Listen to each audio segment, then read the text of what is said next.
Hello students. सो आईजीएसओ के next lecture में आज हम बात करेंगे एक नया टाइप की चीज की, जो मूल कॉन्सेप्ट का एक अगला टाइप है। मूल कॉन्सेप्ट में कुछ आगे हम बात करने जा रहे हैं। तो हम बात करेंगे सबसे पहले डेंसिटी के बारे में। So all of you know about density. मैंने कभी ना कभी डेंसिटी के बारे में डिस्कस जरूर किया है। तो हम अभी तो पहले डेंसिटी बताते हैं आपको कि डेंसिटी होती क्या है। हमने जब जब डेंसिटी के बारे में बात की, हमने मास अपान वॉल्यूम की बात की, राइट। मतलब मास और वॉल्यूम दोनों को ही लेकर के हमने बात की है। और मास और वॉल्यूम दोनों के साथ हमने आगे चीज को बढ़ाया हुआ है।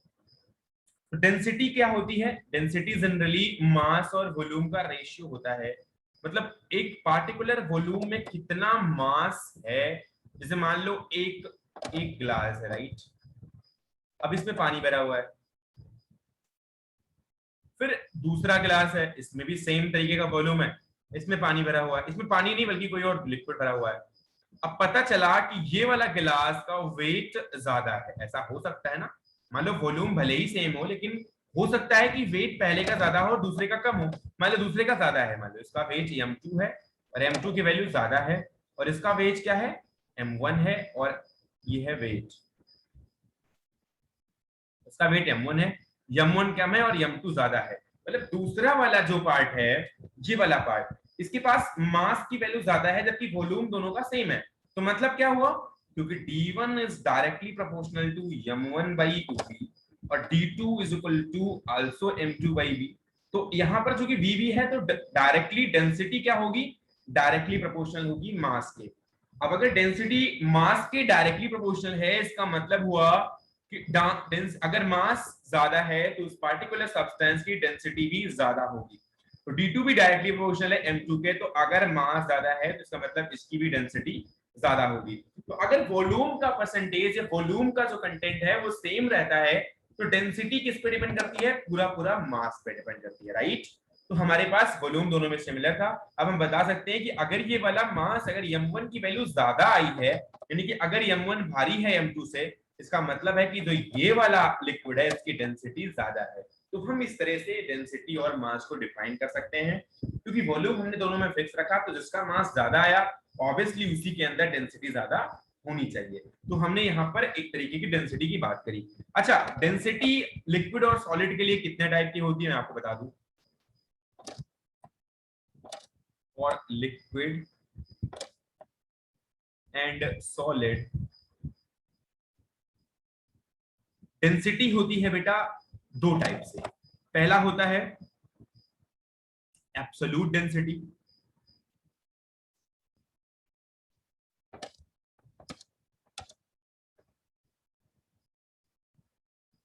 और दूसरा होता है relative density, right.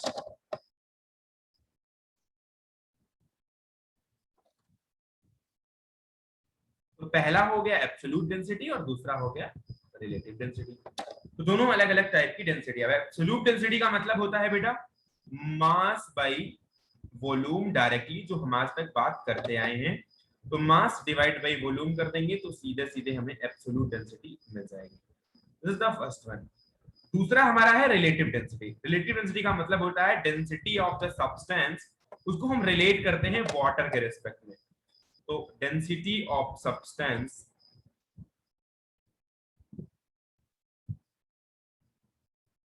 Divide by density of water at 4 degree centigrade. Density of water at 4 degree centigrade.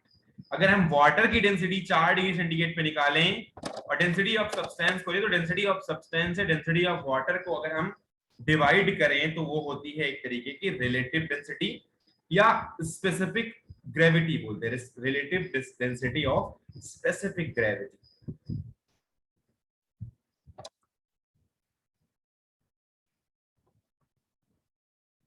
ये दो फॉर्मूले हैं ऑफ स्पेसिफिक ग्रेविटी के जो रिलेटिव डेंसिटी होती है उसको हम, या density of substance divide by density of water at 4 degree centigrade, इसको हम कैलकुलेट करते हैं। ओके, अच्छा ये तो हो गया सॉलिड्स और लिक्विड्स के लिए, राइट। अभी हम बात करते हैं रिलेटिव डेंसिटी और vapour density of gases.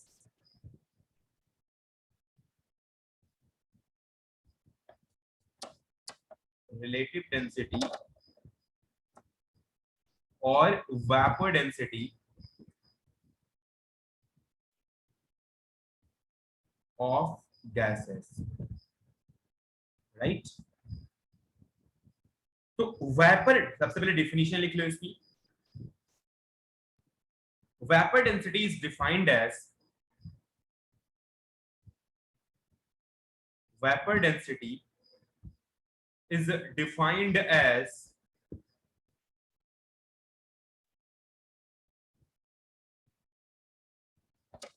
the density of the gas with respect to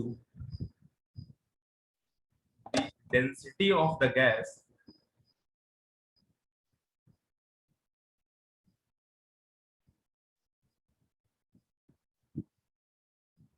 with respect to hydrogen gas.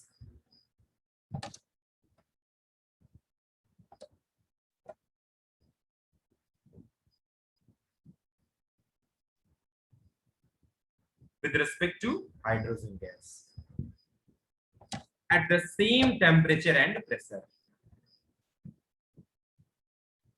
At the same temperature and pressure, right? Same temperature और प्रेशर पर अगर हम वेपर डेंसिटी को define कर रहे हैं, तो सेम टेम्परेचर एंड प्रेशर पे क्या होता है, उस पार्टिकुलर गैस की डेंसिटी और हाइड्रोजन गैस की डेंसिटी के जो रिलेटिव वैल्यू होती है उसको हम वेपर डेंसिटी बोलते हैं। इसके फॉर्मूला को डायरेक्ट हम लिख सकते हैं, वेपर डेंसिटी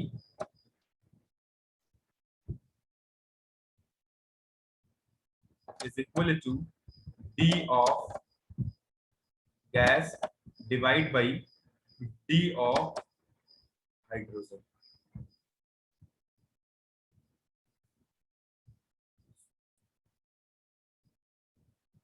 अभी हम क्या करेंगे, वेपर डेंसिटी निकालेंगे, तो Vd इक्वल टू, इसको हम डेंसिटी को मास अपान वॉल्यूम में कन्वर्ट कर सकते हैं, और वॉल्यूम, अगर वॉल्यूम दोनों के सेम है, क्योंकि हमने बोला हुआ है इस चीज को कि अगर मान लो प्रेशर है तो प्रेशर और वॉल्यूम, वॉल्यूम भी अगर सिमिलर करके हम बात कर रहे हैं, तो वेपर डेंसिटी की वैल्यू आएगी M of gas divide by M of H2।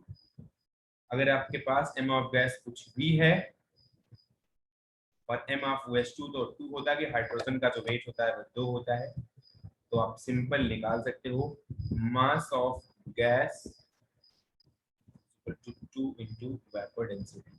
Generally volume similar होता है और उस कंडीशन में इसको कैलकुलेट करने की कोशिश करते हैं इस पार्टिकुलर फॉर्मूले से, right. This is the formula of vapour density and mass of the gas. और आप लिख सकते हो relative density can be calculated with respect to other gas also, दूसरी गैस से भी रिलेट कर सकते हैं। Relative density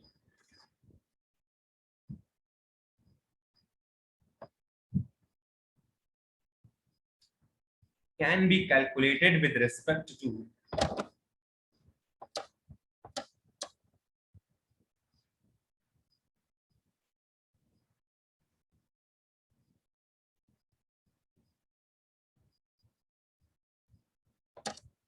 other gases, right? इसको हम दूसरे गैस के रेस्पेक्ट में भी निकाल सकते हैं, ठीक है। जैसे कि टर्म, अगर हम इसको निकालना चाहें तो दूसरे के रेस्पेक्ट भी निकालने की कोशिश करेंगे। आगे मैं थोड़ी बहुत क्वेश्चंस भी बताऊंगा इनके। अभी हम पढ़ते हैं डेंसिटी और स्पेसिफिक ग्रेविटी के बीच में distinction. Distinction between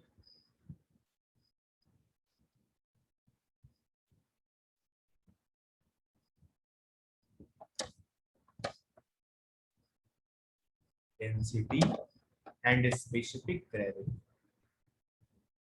density and specific gravity के बीच में हम डिस्टेंशन की बात करें, स्पेसिफिक ग्रेविटी।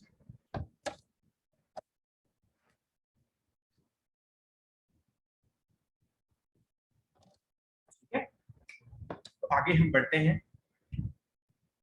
पहले देखते हैं कि डेंसिटी क्या होती है। Density refers to mass of unit volume. Density refer to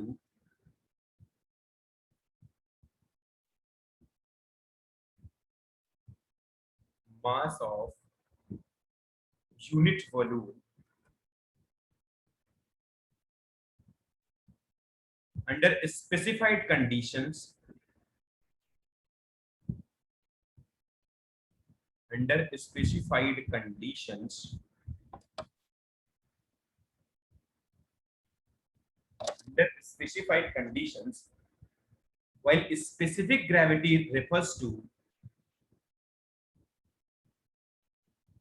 while specific gravity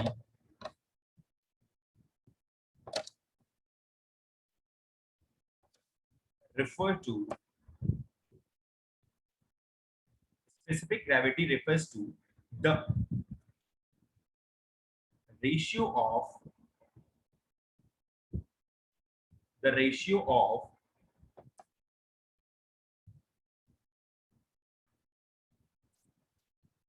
mass of definite volume of a solution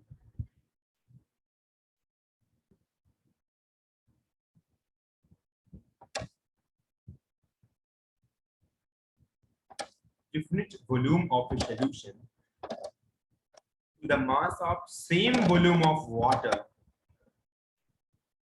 to the mass of same volume of water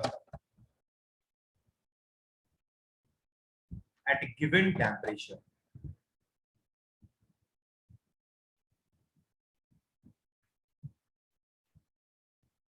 right, तो यहां पर अगर हमें डेंसिटी की value को निकालने की कोशिश करूं तो डेंसिटी क्या हो जाएगी? Density is equal to mass divide by volume. अगर मैं स्पेसिफिक ग्रेविटी निकालूं तो ये आएगी mass of definite volume of solution, mass of definite volume of solution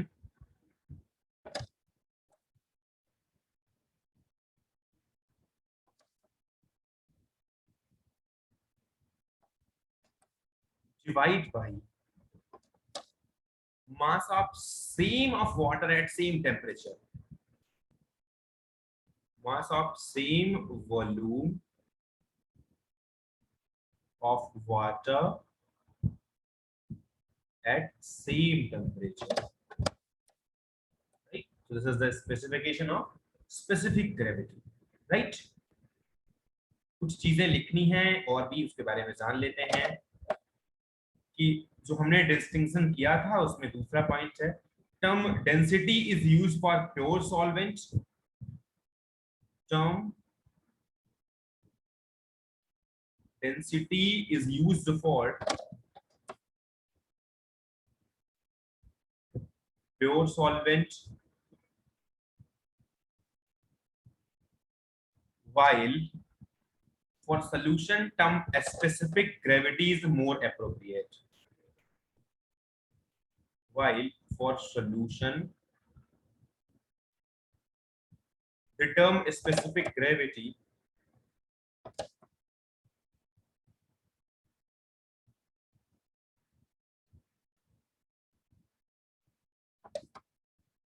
is more appropriate.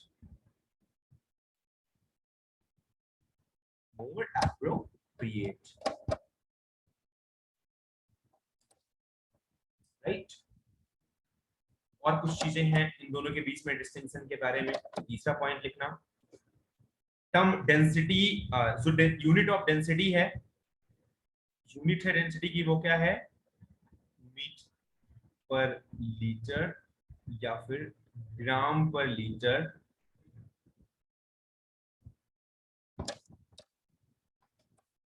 या फिर ग्राम पर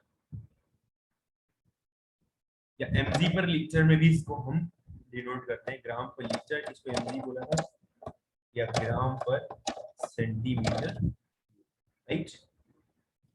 ये सभी हैं एक इसकी यूनिट। इसको हर यूनिट में अलग अलग हम देखते हैं कौन कौन से यूनिट का है, ठीक है। जबकि ये डेंसिटी की यूनिट है, इसको आप ना ही कंसिडर करें, ग्राम पर लीटर और ग्राम पर सेंटीमीटर की को कर लें, और ये होता है डेंसिटी का। जबकि जो स्पेसिफिक ग्रेविटी है उसके पास कोई भी डायमेंशन नहीं होती, क्योंकि वो डायमेंशन लेस है, क्योंकि वो एक रेशियो है, इसीलिए उसकी कोई डायमेंशन नहीं होती, राइट। अच्छा, अब बात करते हैं कुछ और चौथे पॉइंट के बारे में। ठीक है, इतने पॉइंट्स वैसे इंपॉर्टेंट हैं तो आप इसको देख लेना, लेकिन एक पॉइंट और इंपॉर्टेंट है, मैं आपको वो भी लिखा देता हूँ। That is at 3 degree centigrade temperature the density जो एक्वस सॉल्यूशन की होती है वो कितनी होती है, is equal to specific gravity into 0.998। ये कैलकुलेशन फॉर्मूला है, इसको याद रखना हमेशा, ये कैलकुलेशंस में यूज होगा, ठीक है। एक क्वेश्चन कर लेते हैं एक दो डेंसिटी के ऊपर, जहां पर मास के ऊपर तो एटलीस्ट क्वेश्चन कर ही लेते हैं। Question, what is the vapour density of SO2 with respect to CH4? Vapour density of SO2 निकालना है with respect to CH4, right. कुछ नहीं करना है, वेपर डेंसिटी का जो आंसर लिखते हैं, वेपर डेंसिटी के लिए क्या करते हैं हम, vapour density is equal to molecular weight of SO2 divide by molecular weight of CH4, right.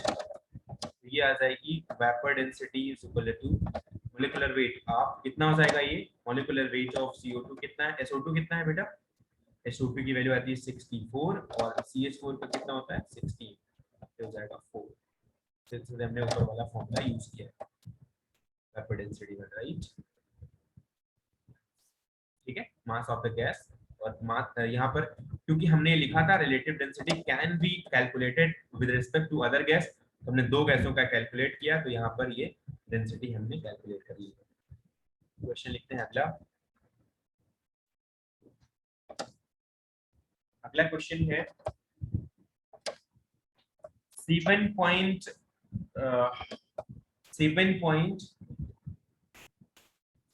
liter of the particular gas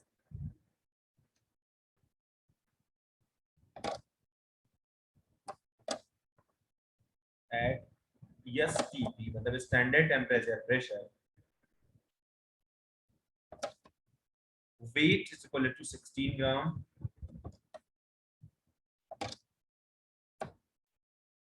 weight क्या होगा 16 ग्राम। what is the vapor density of gas?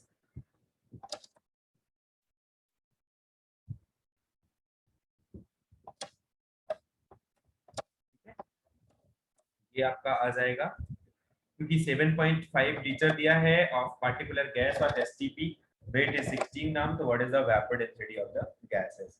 तो अगर 7.5 लीटर का दिया गया है 16 ग्राम, तो 7.5 लीटर 16 ग्राम दिया गया है, तो आप लीटर दिया है तो इसके मोल्स आप निकाल सकते हो। मोल्स कितने आ जाएंगे इसके, फिर से एक मोल में अगर 1 मोल इज इक्वल टू होता है 22.4 लीटर, तो यहाँ पर अगर 7.5 लीटर में मोल निकालना है तो 1 लीटर इज इक्वल टू होगा 1/22.4 मोल, और अगर यही 7.5 लीटर निकालना होगा 7.5 डिवाइड बाई 22.4 मोल, और इसकी वैल्यू आ जाएगी कितनी 16 बाई राइट। ये जितनी भी आएगी आप इसको निकाल सकते हो। 16 बाई यम भी इसको स्टार्ट में कर सकते हैं, क्योंकि जो मोल होगा एक का दिया है, क्योंकि आप 16 ऑलरेडी गिवन है। वेपर डेंसिटी का जो रेशियो, जो मोल का रेशियो है, वही रेशियो इसका भी होगा, तो 16 बाई यम अगले का कर देंगे। तो यम यहाँ पर हमने फाइंड करना है, तो यम की वैल्यू आ जाएगी 48, यहाँ से निकालोगे अगर, क्योंकि 7.5 divide by 22.4 is equal to 16 by M कर दिया, क्योंकि इसके इक्वल में ही ये भी है जो मास का जो रेशियो है। अब 16 बाई यम के रेशियो, तो यम की वैल्यू कितनी आ गई 48, तो वेपर डेंसिटी कितनी हो जाएगी 48 divide by 2 into vapour density होता है यम, तो यहाँ पर हो जाएगा 24। आई डोंट थिंक कि यहाँ तक किसी को कोई भी प्रॉब्लम होगी। वेपर डेंसिटी की वैल्यू आ जाएगी 24। I think it is right for everyone. तो आगे बढ़ते हैं, हम बात करते हैं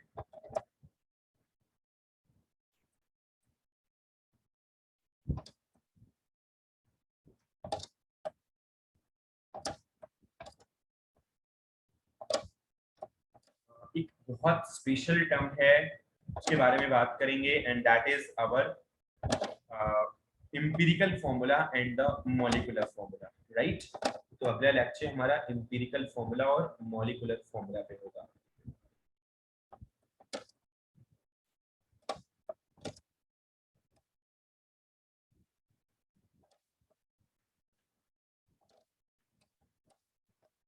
Right? Thank you so much. You can watch it. Right?